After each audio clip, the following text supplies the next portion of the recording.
Welcome to the next video in the series, The ABCs of Conference Networking. As we work our way through the alphabet, we are up to the letter C, and C is for creativity. Now, if you're an individual who's looking to maximize your networking while you're attending an event, you have to be creative. You can't just stand around and wait for something to happen. You have to look for ways to make yourself stand out from the crowd. You have to ask interesting questions. You have to listen to people. And you have to plan for unique ways that you're going to follow up with others. Because just doing things the way everyone does everything is not going to get any type of fresh results. You have to be creative. Now, this doesn't mean you have to be wacky or out of the box or do things that are totally unexpected of you. You can play this totally to your own personality and your own industry. I talked to a friend who works in the cannabis industry, and one of the things they did is after they met all of these people in the industry, they mailed them a bunch of sugar cookies in the shapes of things that were synonymous with the cannabis industry. And they included a handwritten note. The first thing they said is, "These are just regular cookies. Nothing special in these cookies, just flour and sugar. However, I thought you'd get a kick out of this." So looking for a unique way to do follow-up that just isn't what everybody else does is really going to have a positive impact for you in making relationships go from sort of passing out business cards and having a stale conversation to really getting into the position where people want to talk to you because they know that you do interesting things. Now, if you're a meeting planner and you're planning an event and you want to create a massive culture for connection, this is where creativity becomes really important.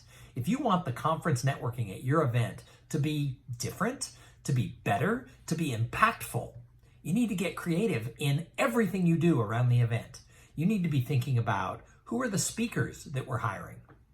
Are they tying into the theme of our conference? Are they doing creative things to getting people in the audience to talk to each other? Because during an interactive session, if people talk to those who are at their table or the people seated next to them, not everybody, but some of them are going to be able to make a connection with that person that's going to get them to talk more later. So you want to make sure that when you're planning the event, you're looking for lots of ways to get people to chat with each other. And this comes down to working with speakers who are really interactive. Another thing you want to think about is, what are we doing at lunch? Are people just going to go through the buffet and sit anywhere? Or are we going to try and mix things up? One of the best events I ever went to, the meeting planners assigned people themes. And so there were different lunches going on in the same room.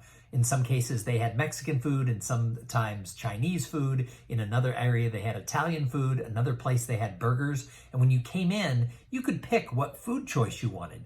But then you were going to be in that particular section. And then they had their master of ceremonies doing some things where the sections were also competing to fill out some different things at the tables. And because it was interactive, because it was fun, because people felt they were part of a team, everybody had a more enjoyable session. And then finally, if you're planning an event, look for what are we doing at networking breaks and at happy hour to really encourage people to connect. I like to play a game called the Golden Business Card. And that is, I get people in the audience to be spies, to be the people who are holding that golden business card. And then we tell everybody, you never know who you're going to meet. However, you might meet somebody who has that golden business card. Then the next day they can trade in those golden business cards for really great swag that the sponsoring organization has given them. It might be t-shirts, it might be a mug, it might be something even better like, half off next year's conference. If you do things that are creative and out of the box and get people thinking and encourage them to get out and meet people and to ask questions, you're going to create a whole vibe. And that vibe is going to be what drives that culture for connection. So start thinking about your event, whether you're an individual who's attending or you're a planner.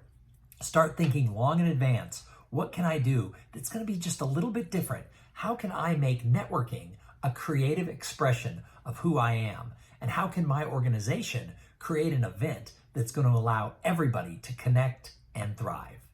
Hey, if you like this channel, if you're getting any value, do me a favor and subscribe to the YouTube channel. And if you're looking for a master of ceremonies or a keynote speaker who's going to drive that culture of connection, at least let's have a conversation.